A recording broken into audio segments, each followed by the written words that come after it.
Well, because my time is over. No, let's look at the problems. The problems, okay. Let's see. This talks about basically about the aid dependence of the country, of the inflow of the foreign currency, which creates all kinds of longer-term problems. It crowds out the private sector. It stimulates real appreciation of the dinar.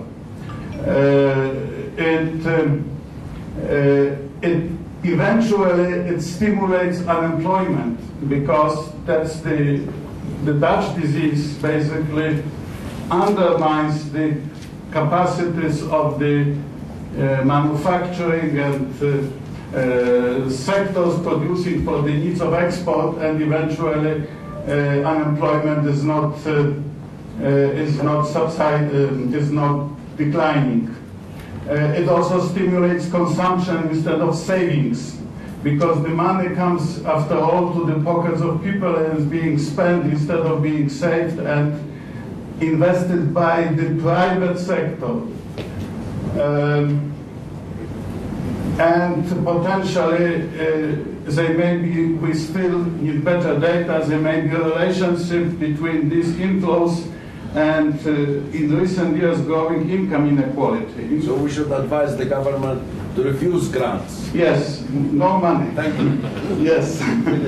Well, no, I think not necessarily so. I think that these grants are, but all kinds of money coming from outside is a challenge for policy making, which means that the money can be used well and can support longer-term growth, or the opposite, or can mess up the economy. So this is the challenge for policymakers, how to do it. And we have many examples of many countries that did well, but even more countries that did very badly with these kinds of challenges. So these are the main problems. Solutions? Yeah, I think that this means that the monetary policy should be working on sterilizing this money in such a way that it would not allow for inflation and real appreciation of the dinar. On the other hand, the problem is that, for example, the money that are coming from the Gulf countries, well, they basically are coming from the government sector to the government sector. So they are not necessarily helpful in supporting private sector-run economic growth, and this is what we are preaching. So the question is how to translate this money into to make it like a positive contribution to the economy, and that's not an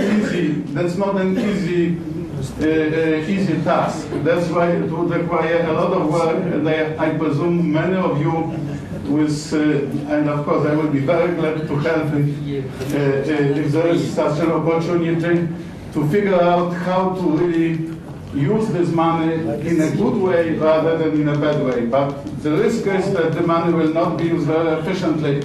In our models, I'm finishing.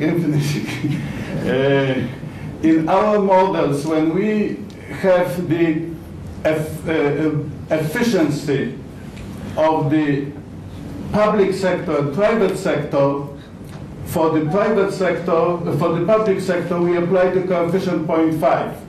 We assume that whatever public sector is doing is 50% less productive per every dollar or dinar spent than the public sector. So that's the problem. And here there's a large amount of money that's coming from the public sector to the public sector. And how it will translate into a solid, healthy economic growth. Which means that these are challenges for policies, additional to everything else. Yes, what else? Okay, and the last one is this, this is the message that what is needed in this country and in any other country, this is the evidence-based policies. And I am really impressed when I have been working with a number of countries, and I could see how policies can either destroy a country or can make a country flourish. Usually in the literature they are giving an example of Botswana. Somewhere in Africa, next to Congo, to Zambia, to other countries, there is a country that is doing very well and is able to take good,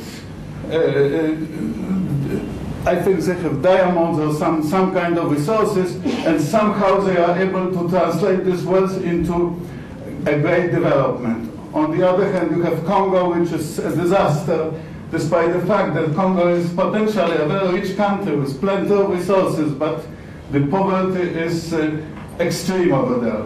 So these are the extreme examples of good policies, and very often Botswana, Norway, Chile, these are the examples of countries with good policies.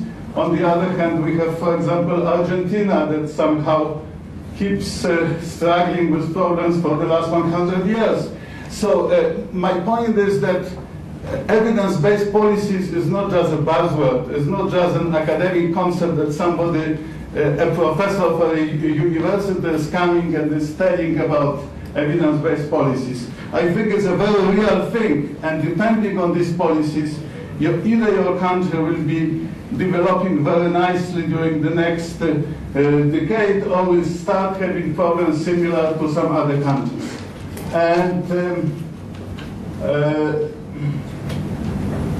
that's why we are trying to do our best in collecting data, in checking data, in improving data, in using models, in trying to address different kinds of questions, and we do it all from the macro perspective. And I want to, at the end, I want to emphasize again, the macro perspective is not good enough for design of reforms. Reforms should be done in a concrete, at the level, at the more micro sectoral level, with concrete experts on different things.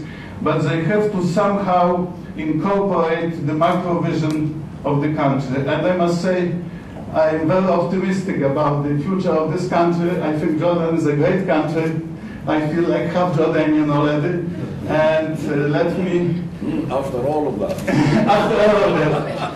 And let me wish you, or perhaps wish us, a lot of success in the future. And all of these numbers are showing that there are challenges, but the challenges are good because they motivate to become opportunities. That's right, to change challenges into opportunities. Thank you very much.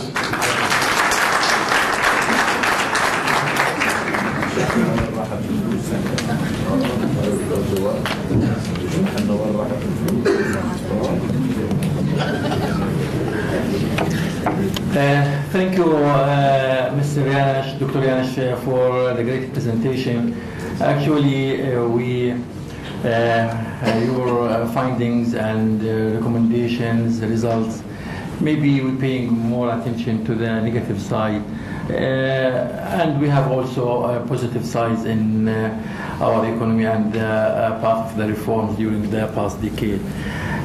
Maybe we have to pay more attention to the partnership with the Europeans, because when we signed to increase our exports, but we still importing from the European countries more than $1 billion